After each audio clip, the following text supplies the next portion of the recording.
জন্ম থেকে তার থাই passport, and is it a crime to hold a Thai passport? Does he even know? I don't even want to name him. He's below my dignity. When you hit a person personally, I will not wish to name. I can only wish you good in life and good to your family members.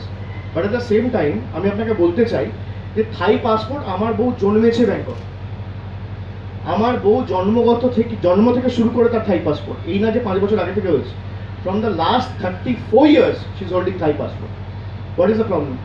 Is it a crime? Can you show me in the constitution what is it written? যেটা একটা crime, থাই passport hold করা যায় না। BJP থেকে আজকে press কনফারেন্সে এটা কথা করা হয়েছে, তাতেই বলা হয়েছে যে এই ডুয়াল সিটিজেনশিপ সেটা হয় না, এই ধরনের বক্তব্য রাখা হয়েছে বিজেপি। ডুয়াল সিটিজেনশিপ মানে কি?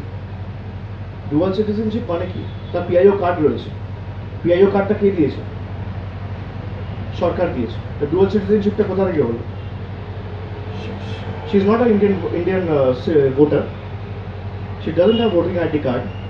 ডুয়াল সিটিজেনশিপটা কোথেকে হলো? তারা তো জানেন না, এটাই তো সমস্যা। একটা বিষয়কে না খতিয়ে দেখে মন্তব্য করাটা এদের স্বভাব। যেটুকু লাইমলাইট পাওয়া যায়, শুনুন, কারা প্রেস কনফারেন্স করেছে আপনি তো জানেন। এখনো বিজেপি 14টা প্রার্থী ঘোষণা করেনি। 2জন প্রার্থী হোক না, যে কোনো সিটে তারা প্রার্থী হোক, এখনো তো 14টা সিট বাকি আছে।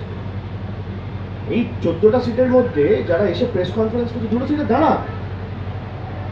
আমি তো তারা চ্যালেঞ্জ জানাবো, আপনারা মানুষের কথা নিয়ে বলছেন, মানুষের দাবি দাবা নিয়ে সরব হচ্ছেন, very good, it's a very good excellent way of doing it, but why you hiding away from contesting elections?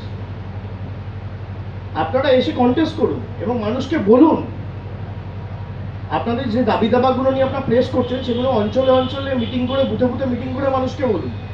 তারা জানে তাদেরকে মানুষ কোনোদিন গ্রহণ করবে না। এই বিভাজনের রাজনীতি মানুষ বারে বারে ধারাবাহিকভাবে প্রতিনিয়ত প্রত্যাখ্যান করেছে।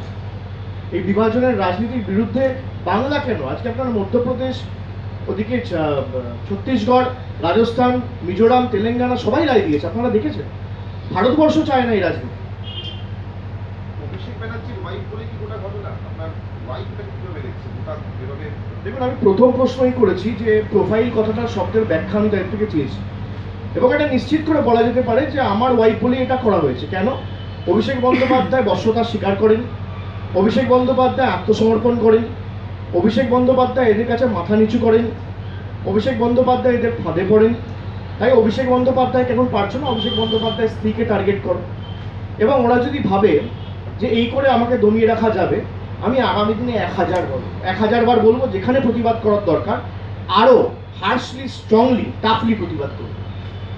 এবং যদি ক্রাইম হয়ে থাকে, আমার স্ত্রী হওয়াটা একটা, তারা যদি মনে করে যে ক্রাইম, এর থেকে দুর্ভাগ্যজনক কিছু হতে পারে না। ভারতবর্ষের নারীদের সম্মান কোথায় দাঁড়িয়ে, এই প্রশ্নটা আমি আপনার মাধ্যমে ভারতবর্ষবাসী এবং বাংলাভাষীকে করতে চাইছি। আপনার ওয়াইফ কতটা মানসিকভাবে এর জন্য